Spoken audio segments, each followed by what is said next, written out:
श्रीमते रामानुजाय नमः। श्रीमते निगमान्त महादेशिकाय नमः। श्री षोडशायुध स्तोत्रम्। श्रीमान् वेंकटनाथार्य कवितार्किक केसरी वेदांताचार्य वर्यो मे सन्निधत्तां सदा हृदि स्वसंकल्प कला कल्पैर् आयुधैरायुधेश्वरः जुष्ट षोडशभिर्दिव्यैर् जुषतां वः परः पुमान् स्वसंकल्प कला कल्पैर् आयुधैरायुधेश्वरः जुष्ट षोडशभिर्दिव्यैर् जुषतां वः परः पुमान्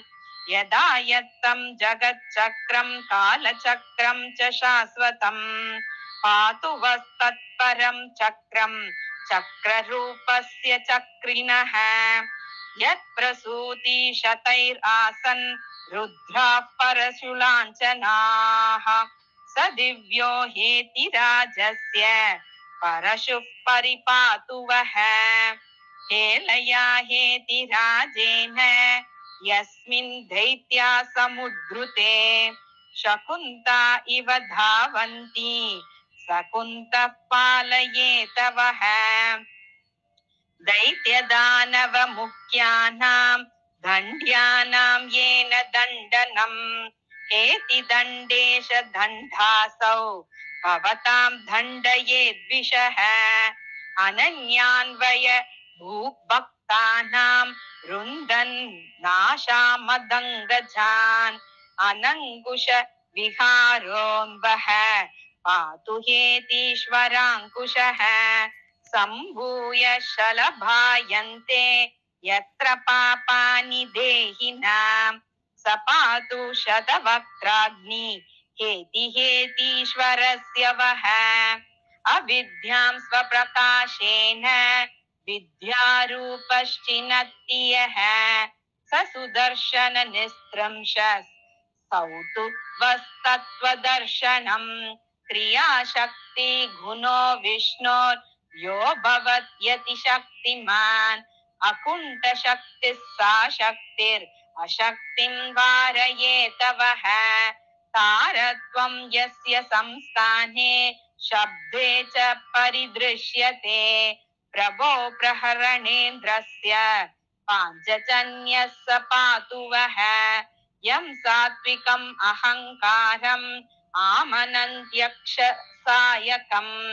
अव्याद्वश्चक्ररूपस्य तद्धनुषार्गधन्वनः आयुधेन्द्रेण येनैव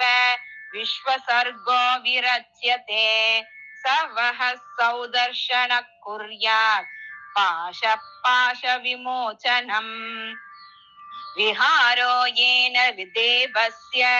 विश्वक्षेत्र कृषीवलः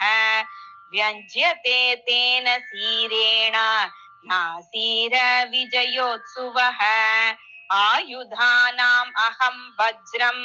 इत्यगीयत यः स वः अव्याद्येतीश वज्रोऽसौ अदधीत् यस्ति सम्भवः विश्वसंहृति शक्तिर्या विश्रुता बुद्धिरूपिणी सा वः सौदर्शनी भूयात् गदप्रशमनी गधा यात्यतीक्षोदशालित्वं मुसलो येन तेन वः हेतीश मुसलेनाशु भिद्यतां मोहमौसलम् शूलिदृष्टमनोर्वाच्यो येन शूलपतिद्विषः भवतां तेन भवता त्रिशूलेन विशूलता अस्त्रग्रामस्य कृत्स्नस्य प्रसूतिं यं प्रचक्षते सोऽव्यात् सुदर्शनो विश्वम् आयुधै षोडशायुधः श्रीमद्वेङ्कटनाथेन श्रेयसे भूयसे सतां कृते एयमायुधेन्द्रस्य